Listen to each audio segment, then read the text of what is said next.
I think the moment that I would like to relive, if I could, would be the moment when I first really knew that climbing was my passion. And I always describe it as it's kind of like riding a bike for the first time. You know you're doing it right, even though you've never done it before. It's just a really instinctual feeling. And I just knew I felt more myself than I ever had at any other time in my life. So Vanessa and I started Girl Trek as two friends, and we never in a million years imagined that the First Lady of the United States would invite us to the White House. And so when we got an email from her when I was in my pajamas, I thought it was spam. And so that moment right there of realizing that you can go from literally holding yourselves accountable to each other as friends to like launching this entire national movement, and that the First Lady has seen you and emailed you. It's like, oh my God, stop playing. गाउँ छोडेर जुन माओइस्टमा join गर्दाखेरिको जुन त्यो छेड त्यो साथीहरूसँग अब गरेको सङ्घर्ष उहाँहरूसँग अब सबै गोलमेलदेखि लिएर त्यो छेड र जुन म यो गेम खेल्नको लागि जुन म खेल्नको लागि जुन अवसर दिनुभएको थियो जुन If I could relive any moment, I would probably relive winning the Olympic gold medal. Probably not the race, because I don't know how I did it, so I don't know if I could repeat it, but I think the award ceremony and being with my family and just being in the finish line after winning would be a great moment to relive. I think when I met my fiance, Glennon, walking into that room, I kind of actually do replay that moment over and over again, because it's like when you know it's like you've met somebody almost in past lives and you're finally meeting for the first time in this life. I know that sounds a little kooky, but I don't care.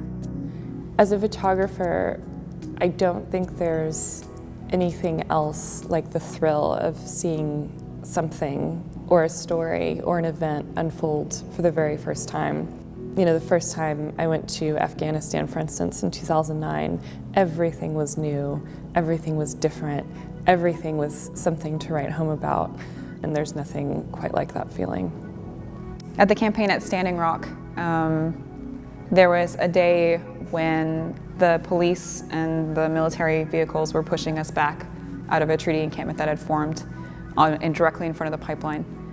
There were some natives that were out in the Cannonball Ranch, which is right next to it. So this big, huge ranch with these rolling hills. And they had herded thousands of buffalo towards what was happening. And so there was this amazing moment when we were being pushed back and the police were being so brutal. And then you looked over and everything just kind of stopped because you saw thousands of buffalo coming towards you over the hills. And that was one of the most beautiful moments I've ever experienced. I was at Waimea Bay, and there were like a few 20-foot sets, and there was a bunch of people out. It's a crazy crowded break. It can be really dangerous. People with these giant boards. There was a big set coming, and I saw it, and I was in the right spot, and no one else caught it.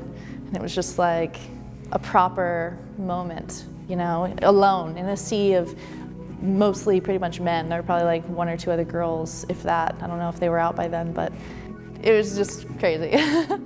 There were many, many motivations behind the Cuba swim. Maybe it was the smallest part, but I admit that I was proud standing there at age 64, doing something that not only other young people couldn't do, I myself couldn't do, which I had tried at the age of 28.